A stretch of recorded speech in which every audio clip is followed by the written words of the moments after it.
கபடி சொந்தங்கள் அனைவருக்கும் வணக்கம். நம்மளுடைய தொடர் கபடி பேச்சில் இன்னைக்கு 156வது நாள். இன்னைக்கு நம்ம என்ன பார்க்க போறோம்னா, right cover and left cover அவங்களுடைய பிளாக்கிங் டெக்னிக். கவர்ஸ் எப்பவுமே ரைடர்ஸை க்ளோஸாக கவர் பண்ணுவோம். எந்த அளவுக்கு க்ளோஸாக கவர் பண்ணுறாங்களோ அப்போனா தான் பிளேயர் வந்து எஸ்கேப்பிங் ஸ்கில்லை யூஸ் பண்ண முடியாது. அதே மாதிரி கவர்ஸ் வந்து பிளேயரை வந்து ஃபுல்லாக கவர் பண்ணணும். எப்பயுமே நம்ம கரெக்டாக பிளாக் பண்ண போகிறப்போ நிறைய பேர் வந்து கண்ணை மூடுவோம். கண்ணை மூடிட்டோம்னா ரைடர்ஸ் என்ன பண்ணுறாங்கன்னு நமக்கு தெரியாது. அதனால் எப்பயுமே நீங்கள் பிளாக் பண்ண போகிறப்போ கண்ணை மூடவே கூடாது. நம்ம பொசிஷனில் நிற்கிறப்போ நம்ம வந்து சாதாரணமாக நிற்கணும். ஆனால் போய் பிளாக் பண்ண போகிறப்போ உங்களுடைய ஃபுல் ஸ்ட்ரென்த்தில் போய் நிற்கணும். நீங்கள் ஸ்டெப்பில் மறைக்கணும்னா பிளேயர் பக்கத்தில் நீங்கள் காலத்துக்கு வைக்கணும். எனக்கு இப்படி தூக்கி என்ன செய்யணும், பிளேயர் முன்னாடி என்ன செய்யணும், நிற்கணும். எல்லா பிளேயரும் போய் இப்படி அடிக்க முடியாது. நல்லா கை வைக்கிற பிளேயர் வந்து நம்மளுடைய கை வைக்கிறப்போ நெஞ்சில் கை வச்சு ஓடிடுவார். இப்படி லாங்காக போய் நம்ம வந்து என்றைக்கும் மறைக்கூடாது. எவ்வளோ க்ளோஸாக போகணும் அவ்வளோ க்ளோஸாக போகணும். எப்பயுமே பேலன்ஸ்க்கு ஒரு காலை பின்னாடி வச்சு தான் நம்ம போய் பிளாக் பண்ணணும்.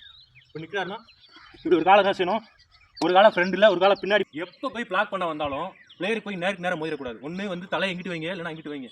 உங்கள் ஷோல்டரை மட்டும் தான் என்ன செய்யணும், இப்படி கொடுத்து என்ன செய்யுங்க, பிளேயரை தூக்கி வெளியே போடுங்க. நம்ம பிளாக் பண்ண போகிறப்போ ரைடர் கை வச்சா கையை தட்டி விட்டு பிளாக் பண்ணுங்க. நம்ம பிளாக் பண்ண போகிறப்போ ரைடர் டுக்கி அடிச்சா செயினோட போய் கையை அடியில் விட்டு பிளாக் பண்ணுங்க. பிளாக் பண்ண போகிறப்போ ரைடர் வந்து நம்ம பவராக முட்டினா முடிஞ்ச அளவு க்ளோஸாக வச்சு பிளாக் பண்ணி வெளியே தூக்கி போடுங்க. ஜம்ப் அடிக்கிற பிளேயரை நல்லா கண்ணை முடிச்சு பார்த்து நீங்கள் பிடிச்சிருங்க, பிளேயரை பிடிச்சிருங்க. நல்லா ரொட்டேஷன் பண்ணுற பிளேயரை கடைசி வரைக்கும் போய் வெளியே தள்ளி விட்டுருங்க.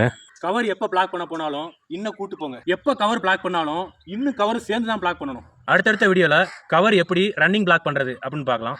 அனைவருக்கும் வணக்கம்.